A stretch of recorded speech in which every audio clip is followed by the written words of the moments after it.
สาธุแม่สาธุนมัสการจ้ะอ่าเอาแล้วสัญญาณตังอินเทอร์เน็ตก็ถ้าจะมาแล้วสถา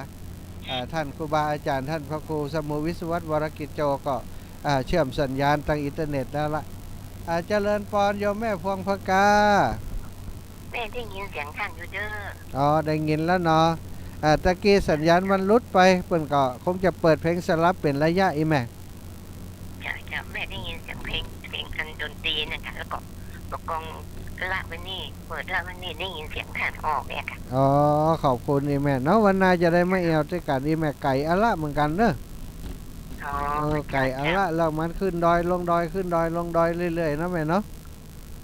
จะรักษาสุขภาพไว้เลยนะสาธุแม่ขอบคุณอีแม่เนอะสาธุสาธุศรัทธาญาติโยมเป็นช่วงไปเป็นลินหุ้ยเป็นช่วงบางช่วงที่สัญญาณมันขาดหายไปก็แสดงว่าอินเทอร์เน็ตที่เขาใช้ในการถ่ายทอดเนาะมันรับสัญญาณบ่ได้ตอนนี้รับสัญญาณได้แล้วกระท่อนกระแทนกันไปตะกี้เอาสารธรรมมาแบ่งปันกับศรัทธาญาติโยมเกี่ยวกับว่าคนที่เปิ้นจะเจริญในนั้นต้อง3 ยาด้วยกันนี่เนาะก็อุปจบสักคำบัดได้อธิบายให้ฟังว่า3 ยาหมายความว่าจะได้พ่องอีนะยาที่1ก็ยาเป็นกบในกะลายาที่2นั้นยาเป็นชาลุ่นถ้วยยาที่3นั้นก็คือยาเป็นคนป่วยที่เหมือนกับว่ามดตังรักษานะชากบในกาลาสถาอีป่อยแม่ก็คงจะหู้กันดีแล้วเนาะเป็นคำเปรียบเทียบเปรียบเปรยของคนเฒ่าคนแก่ทำให้เฮาหันภาพชัดนะกบในกาลานี่บางครั้งบางทีนี่เฮาอยู่ในพื้นที่หมู่บ้านชุมชนของเฮาอยู่ในวัดวาอารามของเฮาก็คิดว่าวัดวาอารามของเฮานี่เจริญและดีที่สุดงามที่สุดในหมู่บ้านนี้และในอำเภอนี้แล้วในตำบลนี้แล้วซึ่งถ้าเขามีโอกาสไปแอวไปแหวงไปดูงานทัศนจรไปแอวหั่นแอวนี่ไปหันความเจริญของเปิ่นตั้งอื่นตั้งไก่ก็จะได้ใจจริงๆแล้วบัดใจรู้นี่มันยังมีวัดวาอารามหรือว่าสถานที่อื่นที่หน้าแอวหน้าเที่ยวมีแหมนักอยู่น่ะอย่างเป็นต้นอย่างเนี้ยศรัทธาญาติโยมอย่างที่ครูบาอาจารย์ในเครือข่ายคลื่นสีขาวของเฮามักจะปาศรัทธาญาติโยมไปแสวงบุญไปทำบุญในสถานที่ต่างๆบางครั้งบางทีไปถึงเก้าวัดเก้าวาเนาะไปทำบุญเก้าวัดอย่างเป็นต้นหรือว่าบางเตือกก็ไปเป็น100 กว่าวัดนะ99 วัดก็มีบางครั้งเปิ่นกับปาไปแสวงบุญโดยเฉพาะช่วงก่อนที่ยังบ่มีโควิดกำเตือนั้นก็มักจะไปแอวกันเป็นหมู่เป็นคณะหลายครั้งหลายคราวด้วยกันทำให้ศรัทธาเท่าแก่อีป่ออีแม่ได้มีโอกาสไปแสวงบุญถึงที่หั่นที่นี่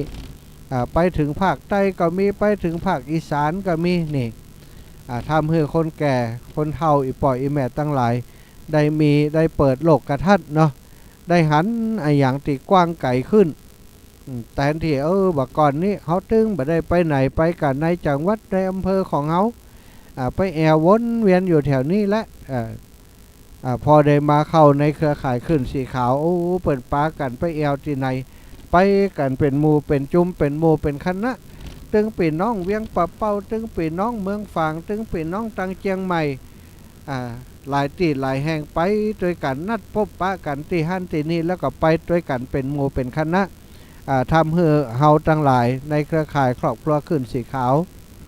ได้มีปฏิสัมพันธ์ที่ดีต่อกันได้หู้จักมักคุ้นกันพี่น้องตังเชียงใหม่ไปหู้จักกับพี่น้องตังเชียงไฮ้พี่น้องจังเชียงไฮ้ก็มาหู้จักกับพี่น้องตังเมืองฝางตังถ้าตอนชัยประการหรือตลอดถึงพี่น้องตังเมืองแปะเมืองน่านว่ากันไปอันนี้ก็เป็นสิ่งที่ดีศรัทธาญาติโยมทั้งหลายถ้าเฮาบ่มีปฏิสัมพันธ์กันบ่ได้ไปแอวไปแหวงตีไหนด้วยกันมันก็ยากที่เฮาจะได้มีโอกาสได้หู้จักมักคุ้นกันเนาะการหู้จักกันเป็นสิ่งที่ดีศรัทธาอีพ่ออีแม่ทั้งหลาย โดยเฉพาะในครอบครัวขึ้นสีขาวของเขาก็จะอู้กันเรื่องทำบุญสุนทรทานกันเรื่องการปฏิบัติกันไปแอวไปแหวงที่หันที่นี่ไปวัดวาอารามต่างๆที่มีครูบาอาจารย์เปิ่นเป็นนักปฏิบัติก็ได้ไปปฏิบัติธรรมโดยเปิ่นได้ไปทำฟังพระธรรมเทศนาจากครูบาอาจารย์ตามวัดวาอารามต่างๆก็เป็นประโยชน์เกื้อกูลคือกับอีปออีแม่ทั้งหลายเนาะที่เปิ่นสนใส่ใจไฟในการปฏิบัติเขาก็ได้มีครูบาอาจารย์เปิ่นเป็นแบบเป็นอย่างได้ประกระทั่งการพัฒนาวัดวาอารามของแต่ละที่ละคือแต่เพียงลำพังของเขาก็อาจจะกึดบ่ออกเพราะได้ไปเอวไปแหวงตีหันตีนี่โอ้ไปหันเปิ่นโอ้เปิ่นแปลงหอละกังแบบนี้รู้เปิ่นแปลงโบสถ์แปลงวิหารแบบนี้รู้เปิ่นแปลงศาลาการประเรียนอย่างอีรู้ไปถามสอบถามเปิ่นใจงบประมาณเท่าใดใจมีเป็นราคาเท่าใดเอาศาลาที่ไหนมาไปมาแปลงเปิงใจศาลาเปิ่นแท้ได้มามาจากกันโอ้บางครั้งบางทีมันก็จะเป็นคานทำให้เฮาได้มีมุมมองเนาะมีโลกกระทัดที่กว้างขวางขึ้นบ่ต้องมานั่งกึดคนเดียวบางสิ่งบางอย่างเนี่ยโอ้ไปหารเปิ่นเนี่ยแล้วเอามาเป็นต้นแบบเอามาเป็นแบบเป็นอย่างในการพัฒนาของเฮาก็จะทำให้งานที่เฮาขึ้นเฮาทำงานที่เฮาพัฒนาเป็นไปโดยความเรียบร้อยศรัทธาญาติโยมตอนนี้ก็มีรถในคณะของเฮานะเดินทางล่วงหน้าไปพ่องแล้วก็มีที่เดินทางนำหน้าของอาตมาไปนี่ก็ยังเป็นรถของตังเวียงปะเป้าตังแม่ไข่จานอยู่ซึ่งตังเวียงปะเป้าตังแม่ไข่จานนั้นก็มีโยมแม่จิรพันธ์โมปอพร้อมกับโยมแม่เทียมจันทร์คนเที่ยงเนาะหลายท่านหลายคนมีโยมแม่ของท่านอาจารย์พระครูอภิวัฒนวิกรมก็แม่นางเนาะ